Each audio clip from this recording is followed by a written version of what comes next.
akhinu maremu wallahi ndana rahimahullahu ta'ala ahay kore ne katto kadi nugudun kullinta digame tanai aga konno dangani hondangiyem palle agati onan terinke ono torun kenku iwa nugudun kulli digamu konno o ka waterinkeleti munyedo sabariya o ga terinkana qala rahimahullahu ta'ala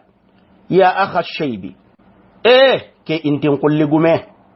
anken kabe intin kullenga kumi anyin kollan kamma ko teppa kullin kande intin kullenga nyimmen kamma ko joro ku hunte intin kullenga nyimmen kamma ko iran kulle launa sahta nafsaka angal ligan nandu nukudun kullahu lam yakun limithlika im'anu gampinga kuba intanyana anke medangani lato intanyana anke menengani lo intanyana anke medangani fil israfi kemperandangi ye golludi ado kemperandangi ye killedi akhinu maremu yeren kunne kundu wallahi ndada rahimahullahu ta'ala ahay digamente ngandini katta krisi kolosinte nyaayi ahay digamente nte ngandini katta krisi jasante nyaayi katta krisi bononte nyaayi nanti anga kemperandangi yekebe killen nogondi anga duketuntaku kebe killen nogondi anga na sigi nan cimme nandu nukudun kullahu anga na simme nan taku nan hakile ngurundi anga tu nan tanke nga ketabelbe nogondi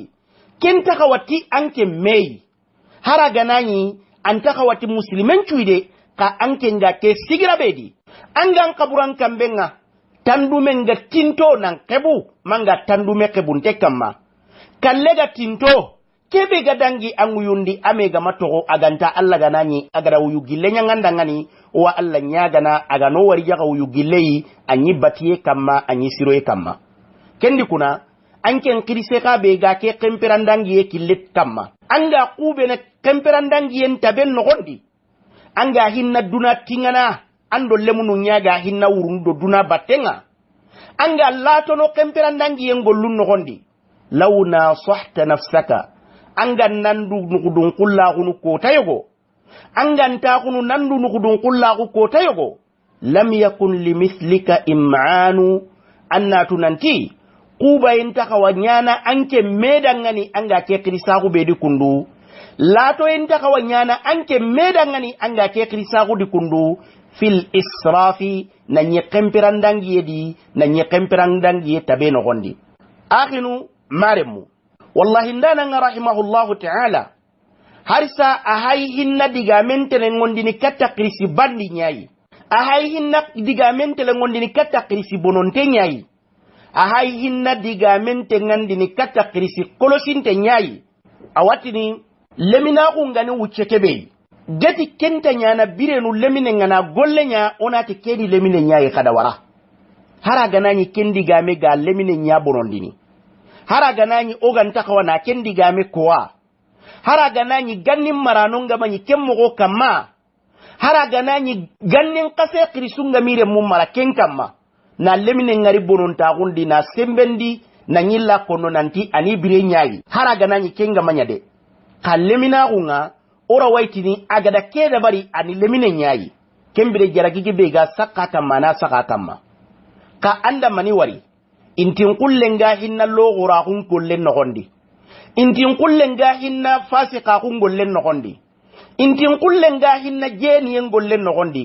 intin kullenga hinna garabo gen killen nogondi intin kullenga hinna sallambala kun killendi aga nambaranta kun killendi aga duketunde killedi anna manillo juru kitaken intin kulle dangani habi shabibata lemina kun nanyi mede tubdi udhra sahibiha agi kamallo jurum bangandini honnan kaya kunna nyade honnan kay bononte ndangani lojuru lagantei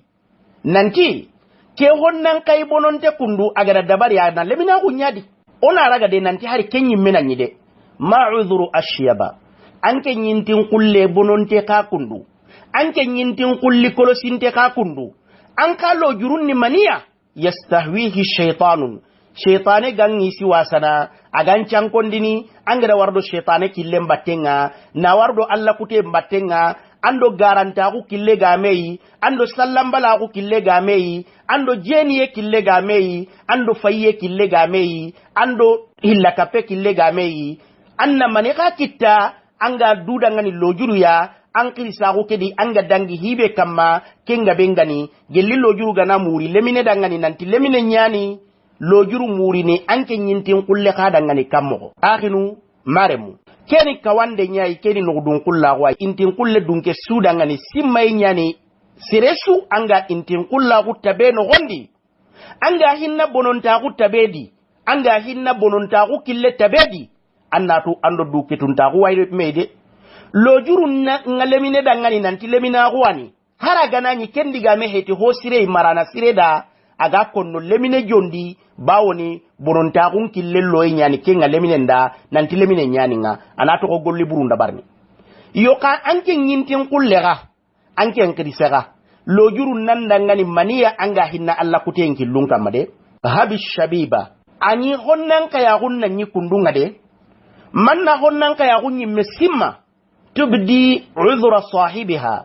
nantawi kamal lojurum bangandini aga golli burebe kama onati honnan kaya hunyani lojurunga ada onati lemina hunyani lojurunga ada ngani onati honnan kaya hunda honnan kai bononte lojurum bangandi honnan kaya hunga ada honnan kai bononte lojurum bangandi nanta bono yake sababu ni kelemina ko ayi antatuwa kenyi meheti hosire kelemine dade kenyi meheti hosire ke honnan kay dade on taka woga kero na torondi de on taka woga toron chonchono tike diga mede kempeti lojuru ya kenda ka keta gelle hari oga na kendi ga me ko ma udhuru ashyab intin kullen ken ka lojuru ni mania intin kulli bandin ken ka lojuru ni mania intin kulli bononten ken ka lojuru ni mania intin kulli kolosinte dunke lojuru ni mania yastahwihi shaytanu shaytani gada marasa agada wardo shaytani kilumba tundem battenga akhinu maremu alla kutenga asi hamma sugadi abbe kuntenyani anye kuntenyani ani misintenyani dunado lagara suno gondi annatu nanti hoge muntehe aganani birambe alla kutenche babunun kebuntenga leminenga lemina kun kawenya ga sigiti aganya jena nai alla gano daga tangai kanuyenga boyenga hatendi lemina ku bire kenya ga da warasangi kammo kani birambe kanuyenga takande kirisei anga hinna jola ku tabedi annatu nanti golli bureke wanga nyangono kembire de annatu nanti golli bureke wanga nyangono kembire de alla gana jamu nyangoda alla gana khairi nyangoda krisi bononte sugadi krisi kolosinte sugadi krisi losinte sugadi anga jase do jasanta ku killedi anga kolosiye do kolosinta ku killedi anga ketunde do du ketunta ku kille no gondi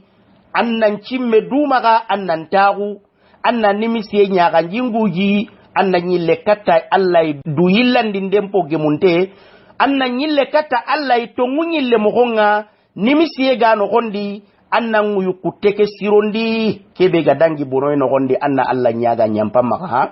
tubu sire awa hodangin ten kafarni kebe gando Allah naka akhinu maremu wallahi ndana rahimahullahu ta'ala ahay kore ne katto e gadi nugudun kullinta hitanai awa koy noy nanti anga kekri saaqud bedi kundu anga bonoy tabedi mankenga ni leminei anga buganta ku tabeno gondi anga diga mukumugo anga mundana nimisi na nyille katta tongunga makatin keda hogabe bonondi de Allah ntayam paninge bak kise makatin kedi nguyuke sudangi bononta ku nyadi Allah ntayam panim mak annatu nanti Allah hinne ngati komonga Allah subhanahu wa ta'ala hinne ngati komonga kenni hinne mpo logon tenyai kenni hinne mpo hore nyai kenni hinne mpo yuruwan tenyai antaka wa hada mare mekada nganika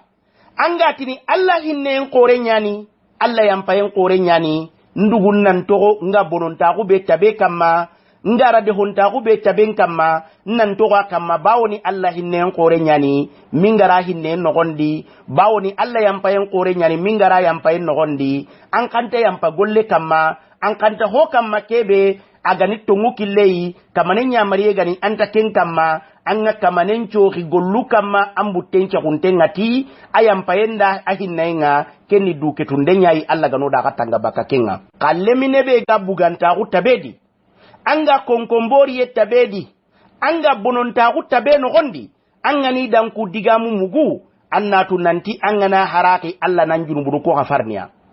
krise ga bega krisa ku tabe no gondi anga nya krisi bononte krisi losinte krisi kolosinte anga da kabila nyi menji mindi anga da mare munyi menji mindi anga da yagu to alle mundan kallunu dallo yambakalle monga annatu nanti angana haraki ando alla kennaga anan junubu non kafarniya de kenya nati kullu dhunubi junubu sugadi komenga dabarni agando alla naganga fa inna allaha annatu nanti allah subhanahu wa ta'ala yaghfiruha awaken junubu yampana awaken junubu ghafarni ka kencartinni maniya in shayya al mar'a ikhlasun gelli tubu khalasin te gana hada mare men kapalle ma ku junubu nyange ke dangiem palle wa imanu ado limana gankaku hosire ado limana gankaku kengana an kapalle ma ku an tubu ke halle annatu nanti alla nan junubu ko ghafarniya kubenu hari gaggabo na nyamo osuyi bawoni kamanenda ko alqur'ana nogondati inna allaha yaghfiru dhunuba jami'a alla na junubu nun cusu ghafarniya kubenu ganya ando alla naga anga nimisi awisu ghafarni andangani kamanenda ko alqur'ana nogondati qul ya ibadiy alladhina asrafu muhammad kinko mo kubenu dangani iga kemperan dangi junubu nyangen killen nogondi iga kemperan dangi alla kuten killen nogondi iga di uyumpo gabenya alla soki gollu nogondi la taqnatu min rahmatillah kamagan jigirin kuti alla hinnendi de la taqnatu min rahmatillah kamaga jigirin kuti alla hinne nogondi kamaga jigirin kuti alla yampay nogondi inna allaha yaghfiru dhunuba jami'a alla na jurubunun cu suka farniya kubenu ganya ando alla na kanga angara kubenu nya alla soki gollu gani angana tubum po khalasintenga alla wayampanam maka kungollu nogondi kebe kagando soronnaga angana to nyangundi hinun ciagandi yerdo kalle gan dukutana soronga yampam maka an kannen na bari ka dallay nga junubu nyangen gollen kamma nan kaso junubu nyangen gollen kamma nan yintin kullahu junubu nyangen gollen kamma alla soki gollen kamma ketun tangollun kamma jasan tangollun kamma banda kundo logora kungollun kamma kennan maganya sababu yi anga balla tubi ni de annan tubi bawoni alla da junubu nun cuka farniya akhinu maremu kamanenda ko hadisil qudsindi ati yabna adam hada maremmeke law ataitani bi ghurabil ardi khataya anganani andinke alla ga gemmalle maku kalle halle ando nginyeke hakamme junubu ganari katinga ando nginyeke hakamme sohi gollu ganari katinga thumma laqitani sage anken dinke alla gemmalle maku la tushriku bi shay'an amma hillandi suka hinke allai hilla kape gollenta maka kungollu buruno gondi nkawange mallem magunu tinginyeke hakamme gafariye na yampam maka kendi kuna gollesu anga no gondi hilla kape kengahe anga gollesu kama Allah subhanahu wa ta'ala nakken kafarniya hilla kape gollenyi me anga nanya kama annan tubi yerdo kallengari nanga ando hilla kape gollenga na kara annatu nanti ya Allah nta kafarndi ni serem maka kebe do hilla kapenya gollenga kinye allahi kebe ga kara aga hilla kapen gollenya kama kayerdo kallenga rinanga haranga nani anga hilla kapenya kama anna tubi mo sire dabari annan tubi katta allahi anna alla nyaga annan nimisi anga gollebe kama annan nimisi mbangandi annan telengo katta allahi soba gutabe kama nyamare kanun cigindi ndeta be kama kembire keta annatu nanti junubun ta khorono alla dangani aganta yampana Allah subhanahu wa ta'ala na junubun ncho khafarniya akhinu maremu wallahi ndana rahimahullahu ta'ala ti wa kullu kasrin annatu nanti qosoye sugadi lebu sugadi yella sugadi nagasiye suga hada maremmen kitta ibrenya no gondi kenya jangiro nyaiba naburun kasara nyagadi ba fa inna ad-dina anganani batimogo siredi su yajiburuhu batimogo kewa jarananda gelanga watenya no gondi dina kenanga teke ana jarana andangani kamogo na koyanga nanti ke wattebe angadi Allah subhanahu wa ta'ala da nyangandangani imma darja wurginta way duna do lagara no gondi wa imma da nyangandangani junubu gafariyi dinan ciro en pagara kele bu jaranda na bugura sire nyangandangani ke no gondi gelanga na burun kasara gadi annati nonti Allah subhanahu wa ta'ala ada sarangati jarabiyai fa inna ad-dina annatu nanti dina ke yajburuhu awa qosoy ke jarananda awa qosoy ke no wondi nandangani dina ke ya mare khanu benu kamane ngadi ko alla farenga da kubenu bangandi angana nyi ken dina sire kama naga sinta ku sugaran kita ambire no gondi ken naga sien no nandangani ya gellanga nanyi dina dunkede o mati sire be gamanya alla raga nai kebe gamanya alla raga nai kebe hinun tugantenganta alla kama kentini ya jiduronta mala sono kengillido hosu abattenga ana daga jonko ikata alla komonga kubenu garanta tora yontono bakka du kamma irantana hage sundini katta du ina na ha hutu katti du ya sakati ke ina ge sundi kattanken kamanga ka serebe ga dina sire tabe no gondi serebe ga alla ya mare kanu tabedi serebe ga farenya mare kanu sigindinde tabe no gondi tora ganan kita nagasiye ganan kita andi nake awab koy nangananti ken tora munyen kawanyanan danganadi sabari yan kawanyanan danganadi bawoni sire su gana sabari jarabi be alla gada sakan kamma amma birimbonti amma mokonkoni amma jonko ikata alla komonga ma alla gada wurginta ko nyangan dangani ken jarabi no gondi wa kullu kasrin qoso su gadan kita ambire ke no gondi nagasiye su gadan kita ambire ke no gondi hobononte su gadan kita ambire ke no gondi fa inna ad-dina annatu nanti dinanga yajburuhu awajara nandangani ka na konanda wama jubranun jaranden tanyana de likasri qanati ad-dini andi nan ngurukillenga na qose andi nan tammenga na qose wama likasri qanati ad-dini qadina ngurukillenga na qose andi nan ngana bonamaga jaranden tanyana kenga de ona alla nyaga yelli odina nganta bonomaka ona alla nyaga yelli obati mo nganta bonomaka wama jubranun ka annatu nanti jaranderan takitene de likasri qanati dini andi nan ngurukille nyaga na qose dina nga urunu kille be no gondi yerdo kallenga ari nanga kenya ga na qose annatu nanti kenya nan dangani monen do dron kenya nyayi dinan tammebe anga kama dinan tere killebe anga kamma angan kawanyana kamma kengana qose ammaga andina nyaga na bono ammaga duna tigay nyaga da dina rogondi ammaga duna tigay nyaga dan dina bonondi marase nyaga dan dina bonondi annatu nanti kenta jare ne de kendi kuna losi do kasara suga dan kita bire nogondi kenga jare ne dina sire gana ammaga ka dina keke nyimme gana bono ammaga annatu nanti masibon po gorendan kita kasaran po gorendan kita alla gana oda katanga baka kemmei kenni masibon po gorenyai kenni doron kenyen po gorenyai